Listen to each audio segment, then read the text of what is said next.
My long-distance boyfriend ghosted me, then convinced me to get back together and fly out to see him. He took me to his house, then kept me hostage with no food or water for 4 days. I was in a long-distance relationship until the day my boyfriend Tim blocked and ghosted me. I didn't hear from him for a month, but then he randomly reached out and begged to get back together. He sent me a plane ticket to visit him, and I gave in. When he picked me up from the airport, he asked if I wanted to get back together, and in the heat of the moment, I said yes. He drove me to his house, and as I was introducing myself to his parents, I got a notification warning me of a hurricane. The next morning it started, and Tim woke me up by shaking me and ordered me to come downstairs. When I did, he, his 2 brothers and sister, and his parents were holding a binder. They each read from this binder detailing why we shouldn't be together, and then he broke up with me. But that wasn't it. He said that due to the hurricane, I must stay inside for safety, but because I am not family, I won't be given anything. That included food, water, and even a bed, as apparently these were essentials for them. The cherry on top was that the hurricane was only scheduled to end in 4 days' time. That first night after the breakup was like something out of a nightmare. The hurricane was raging outside. The wind howled so loudly that I could hear it echoing through the house. The windows rattled, but inside it was worse. I had no choice but to sleep on the floor in the living room. They didn't offer me a bed or even a blanket. I used my jacket as a pillow and wrapped my arms around myself to stay warm. The hardwood floor was cold and hard,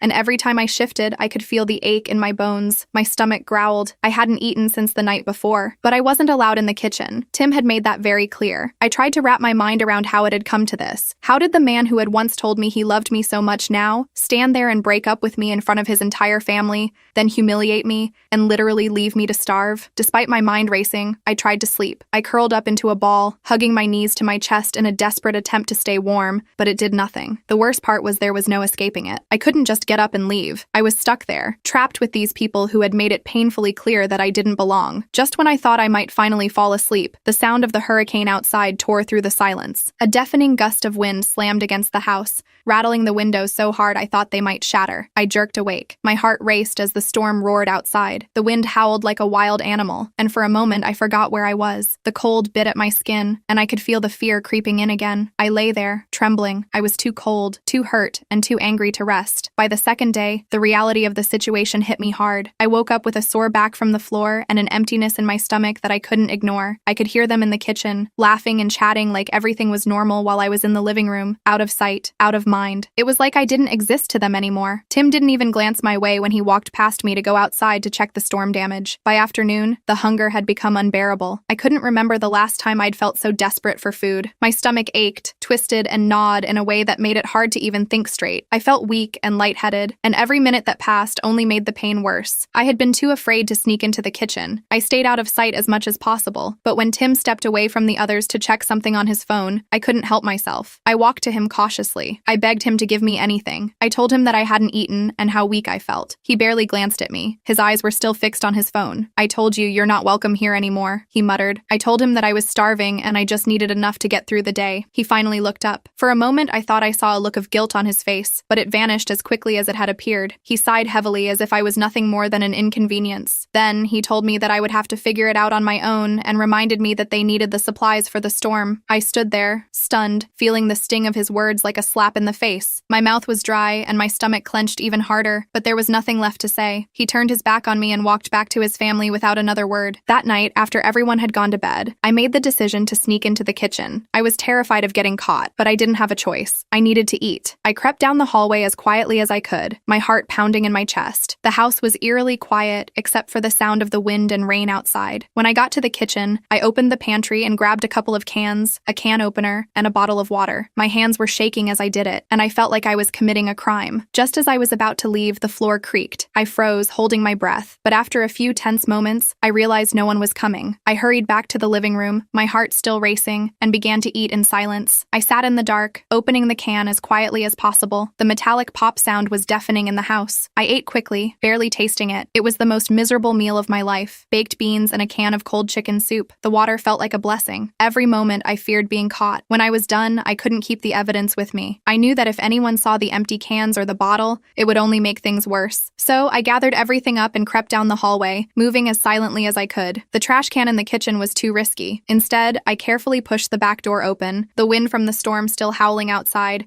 and slipped out into the yard. The ground was soaked, and the rain still fell in a steady drizzle, but I didn't care. I crouched down by the side of the house, behind the bushes, and buried the cans and bottle beneath some leaves and mud. I wiped my hands on my pants and tried to calm my racing heart before heading back inside. The wind roared, and for a moment, I stood there in the dark, feeling the cold rain on my skin until I went back inside. And even though I had to sleep on the cold living room floor again that night, I felt a little bit better with a full stomach. The next morning, I tried to stay out of sight as much as possible. I didn't want to deal with Tim or his family, and I certainly didn't want them to see me in this state. But around midday, I was caught. Tim's sister saw me sneaking back from the kitchen with one of the cans I had grabbed the night before. She didn't say anything at first. She just stared at me. I could feel the humiliation burning in my cheeks. But later, when no one else was around, she slipped me a small packet of crackers and whispered, "Don't let them see you take anything else." It was a tiny act of kindness, but in that moment, it felt like the world. She then told me that I could come to her room to get any essentials I needed as long as no one else saw me. I muttered a quick thank you before she walked away. Despite the help, I still felt completely isolated. I knew she wasn't on my side. None of them were. And even though she gave me the crackers, it didn't make up for the fact that I was essentially abandoned in this house. On the third day, the storm was still going, but it had calmed down enough for me to step outside briefly. I needed fresh air to break the suffocating atmosphere inside the house. The sky was still dark, and the wind was harsh, but it was better than staying cooped up in the living room. I walked around the yard, trying to clear my head and figure out what I was going to do once the storm passed. There was no way I could stay here any longer. When I went back inside, I thought I was in the clear. But as soon as I walked through the door, I found Tim in the kitchen. While his back was turned, I looked at the sister's room door down the hall. I had noticed earlier that her bedroom door had been left slightly ajar when I passed it, and I made a plan. I would sneak in and see if she had anything that I could take without being caught. Carefully, I moved down the hallway, past the kitchen, my heart pounding as I inched closer to her room. Tim's voice echoed faintly, but I couldn't focus on what he was saying. I was too preoccupied with getting what I needed and getting back without being seen. My hands were shaking as I gently pushed the door open wider, stepping into her room as quietly as I could. My eyes darted to the bedside table and then to the small dresser, but I didn't see anything useful. I could feel the panic rising again. But then, near the closet, I spotted a small stash of food, probably some canned goods she'd set aside for herself, along with a thick folded blanket. I grabbed a couple of the cans, tucking them under my arm, and then I took the blanket. It was soft, heavier than anything I had in the living room, and I clutched it to my chest. Carefully, I made my way back down the hall. When I reached the living room, I crouched down beside the couch and discreetly slid the cans and blanket underneath it, hiding them from view. I'd come back for them later once everyone was asleep. Later, when the house was quiet and the storm outside drowned out the sound of my movements, I would finally have something to eat. Just as I was getting up from behind the couch, Tim asked me what I was doing, and I said that I thought I had dropped my earring, but I found it. He looked at me suspiciously, and before he could say anything, his sister came to the rescue. She said that their parents needed him for something that instant, and he left. I breathed a sigh of relief. Later that night, as I was silently eating the food I had gotten from Tim's sister, Tim came into the living room. I didn't hear his footsteps behind me from the sound of my own eating. He saw me with one of the cans of soup I'd taken earlier, and I could immediately tell by the look on his face that things were about to get bad. He asked what I was doing, and I froze with the can of soup in my hand. He said that that was their food, and that I wasn't allowed to take whatever I wanted. He said they needed it for the storm. I tried to explain that I hadn't eaten, and that I didn't have a choice. He told me that I had a choice, and I made it. He said I should have respected the fact that they were nice enough to give me shelter during the storm after the breakup, and that stealing their food was crossing the line. They had a pantry full of food that would have lasted them well after the storm had passed, yet he still seemed mad. He called me selfish and said I was taking from his family when they had already been stretched thin from the hurricane. I told him that there was plenty of food to go around, and that he was just treating me like this out of spite. I couldn't take it anymore. I could feel the tears forming in my eyes, but I refused to cry in front of him. I said the next morning that I was leaving, and he said I should have left the minute I knew things were over. I stayed up all night in fear of what he would do to me now that he knew that I had eaten their food. The next morning, the hurricane had finally calmed down enough for me to leave. I booked the first flight I could find and packed my things. I didn't say goodbye to Tim or his family. I just grabbed my stuff and got out of there as fast as I could. I couldn't believe what had happened. It felt like I was escaping from a prison. I thought that would be the end of it. But a few weeks after I got back to New York, Tim showed up at my office. I was at work, trying to put the whole ordeal behind me, when I saw him walk in. He had this smug smile on his face, like nothing had happened. I couldn't believe the audacity. He walked up to my desk and started talking like we were still on good terms. He said he'd been thinking things over and wanted to try again, clear the slate between me and him. I was speechless. How could he even think that I would want to be with him after everything he'd put me through and after what he and his family had done? I told him to leave, but he kept going on and on, talking about how he'd made a mistake and how we should give things another shot. Eventually, one of my coworkers noticed what was going on and called security. They escorted him out of the building,